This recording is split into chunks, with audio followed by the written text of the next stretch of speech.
Silver Nemesis, ladies and gentlemen. Silver Now, I've never enjoyed Silver Nemesis, but I've had a very... I started telling this story like a million times. I don't think I've ever finished telling the story. No, it's not supposed to be Ghost Rider. It's a Dr. Phosphorus or something else. I don't know. It doesn't matter. It's just supposed to be fun. I think this is Alison Pearson's cover design for it. And it's he was cracking these out a lot of the time. Okay, so I saw these Cybermen early before they had a publicity release because Stuart Evans, who of Seven's models, he had very good Cyberman models, and I was off school or something like that. I can't remember, and so I phoned up the number and said, "Is there any way I can get a one of?" They did these awesome kits, like these fat. Oh God, I've got to show you. Oh, like literally, I talk about this every time. Seven's model kits.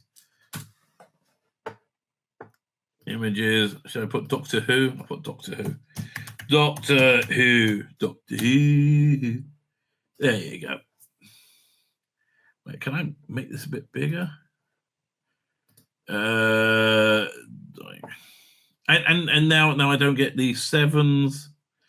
Doctor Who. No, not Steven. Sevens. And it's got an A at the end. There you go. Now, 1 second. Now I've got to find larger pictures. Okay, let me just pull these up. Oh, this is the original one. Oh, man, I remember that. Hang on. Because, again, these things were awesome, right? These things were just awesome. They were very, very good kits here. So anyway, I phoned up the number, and I said, "Is there anywhere I can buy one locally this week? Because everything was just mail order, and it will take 2 weeks to get to you." And he said, "Here, 1 second, doing. There you go. These kits, right? I think actually all the Cyberman one I bought." So he said, "You know what? I'm actually going to be in London tomorrow, right? I'm going to be by BBC Centre because they wanted to look at the new design Cybermen with an eye of making a kit of them. And the new design Cybermen were actually pretty darn good. Their guns were really, really good. They did a bunch of these models. Ice Warriors, TV Dalek. This was the first version they did, though, which was then they redesigned it, right? And when they first did these when they got the prototype out, it looked like crap. So they did an exterminated version to help them get the license. Yeah, I mean, again, this really, really great stuff, right? 12 inches tall, she cried. Anyway. Where was it? So Silvernet. So that's my connection with the new Cyberman, because he showed me the pictures of the new Cyberman, because when they went to the costume fitting for it. I was just right. I went to White City Tube. I met him at, and he said it was really cool. I said, "Yeah, okay, fine, $20 or whatever it is," and I bought it, and I had a very good time making that kit, I have to tell you. Sadly, Silver Nemesis, not that great of a story at the time, right? Not that great. I've often said season 25 is one of the greatest, has some of the greatest classics of Doctor Who of all time, and Silver Nemesis. So Silver just wasn't that great, right? It kind of fell apart. And then when they released it in different formats, they released it on video with adding stuff into it that was cut out, and the documentary from PBS. It was even worse, right? It was actually even worse. It just didn't work at all. So one of the tent poles of this new Blu-ray set is the special editions, the re-edited special editions. And hats off to Pete Mateague on this one, right? Because he's managed to do a special edition of this, and it's the omnibus one that really works. That really works. They cut out everything that's was just cringe, like the BBC thugs, the BBC Skinners. Oh God, that's so embarrassing. It was a lot of this show was just embarrassing. Right, and I think they cut out Dolores Gray completely, right? and what you got left is something that really works for Sylvester McCoy. Not his best story, right? But it really works in that Sylvester McCoy style, which was very much New Adventures, right? I would say the archetypal New Adventure style was what's it called again? They did a Big Finish adaptation of it with the Chenolians. What's it called? Where lots of people ending up in the same place from different directions. Oh man, it's shall I look a bit? No, the Doctor Who New Adventures. I would look it up on the Big Finish website, but it always like snarls up whenever you're opening up. There's like it. Ever since they tried to upgrade the website, it didn't really work. Higher Science by Gareth Roberts, right? That was in 93. That is the archetypal New Adventure where you have like these weird, disparate groups of people all coming together in some kind of quest. This is that format, right? This really is that format. Now, the drawback is Kevin Clark, the writer, as he explains in the making of documentary, knows nothing about Doctor Who, knew nothing about Doctor Who. They include the Cybermen because they were silver and it's a silver anniversary. Like, knew really genuinely nothing about Doctor Who. And that's the difference between this, which has a very similar plot to Remembrance of the Daleks. Like Ben Aronovich clearly knew a lot more about Doctor Who. That being said, I mean, again, I'm going on the special edition, the movie length special edition one, where it allows that vision to come together, and it takes out all the very cringe elements, right? And you do get kind of an interesting romp. So essentially, the story is, it's kind of stupid, but you have this Gallifreyan weapon called vibranium or some kind of metal, living metal. This was before Terminator 2, I think. So that was kind of cool. And you need a critical mass of it to become active. And it's like this planet-destroying weapon. Or universe destroying. So it's a big deal, right? It's big. So you have and the Doctor in 25 years earlier launched it into space, or everything's in or 250 years earlier, I can't remember. Launched the main body of this metal, which has been carved into a statue of one of the villains into space. So what the main villain is this woman called Lady Painful, who is a evil magician, right? And it is like dark magic, they're killing people to do these magic things. But it's like a magic and science in where it kind of like mixes, right? Where they touch it, where they kiss each other, right? And she's again in the special edition. She's a very effective villain. It's a very interesting villain, right? She's got a sidekick of this. I can't remember the name of the guy, right? But she's got a sidekick, and they end. Oh, wait, my cat's a bit. Hello, darling. They end up time traveling with magic to 1988, where they say it's going to this asteroid with this statue is going to come back to Earth. So that's one faction. You got the Doctors, one faction. You got Lady Painful and whoever the bloke is who's with her faction, and then you got the Nazis, right? Who have the other. There's the statue, there's an arrow, and there's a bow, right? So the Nazis have the bow.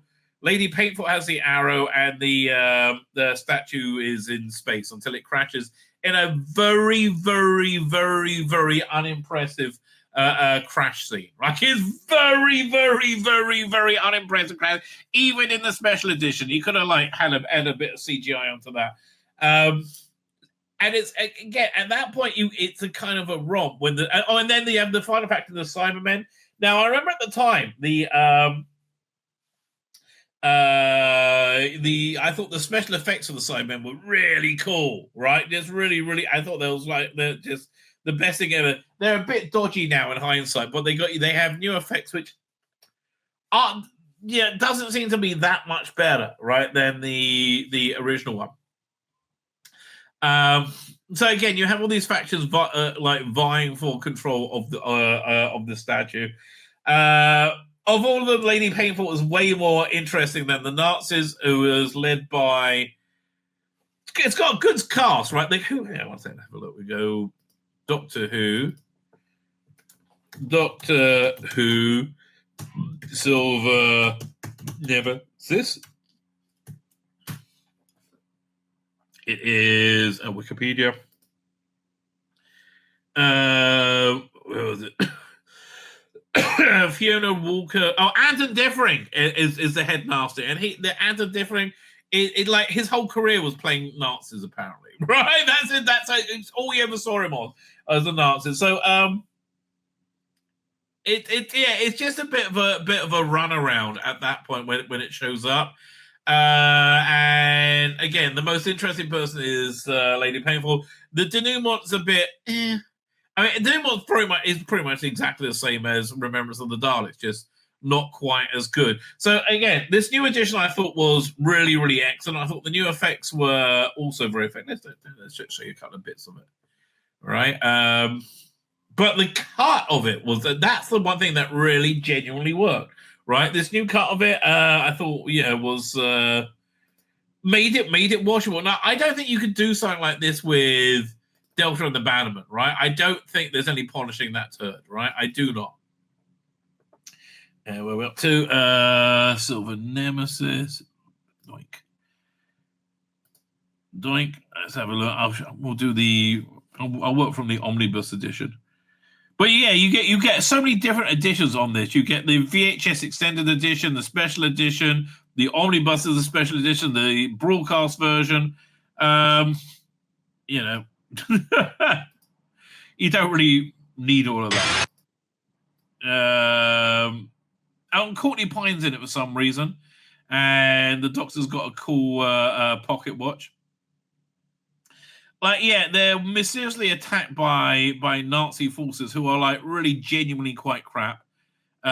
This is Lady Painful looking for the time when the asteroid's going to hit back to Earth. And they, you get this lot of stuff around Windsor where you see a painting of Ace from a future story, right? And I think they kept the Queen in this as well, right? And this is them time jumping. Man, Ace in a bit of Fez action. So they discover that the arrow's missing, and so they nip back in the TARDIS to this. Again, it's Kevin Clark doesn't really know much about Doctor Who, right? Because Doctor Who just didn't use the TARDIS like that way so much. Oh yeah, so this I'm pretty sure wasn't in the original version. So after here, let me see if I can find the thing crashing down. It's so unimpressive, right? It's one of the least impressive explosions I've ever seen. Here we go. I've ever seen in Doctor Who.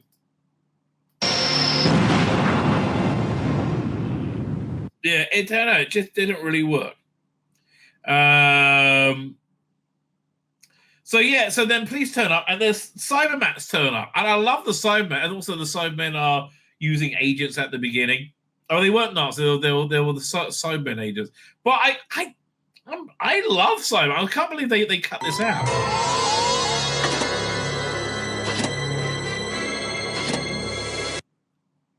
A bit of Cybermat attack. So basically, everybody kind of meets up at the episode 1 cliffhanger when the Cybermen show up. And Sebastian McCoy is really kind of in his stride as a Doctor over there, right? Like he's there's a bit where he just turns around and starts explaining stuff to Ace, right? Which is and ignoring all the Nazis pointing guns at them. Anyway, so then Cybermen show up, and this is one of the new effects. A few days. Like at the castle? Yes. Here we go.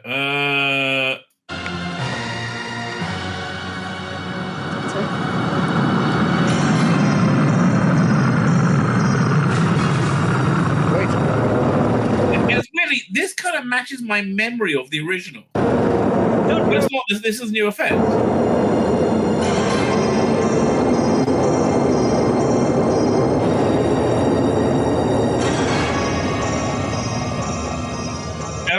like the way that they matted the set into the model.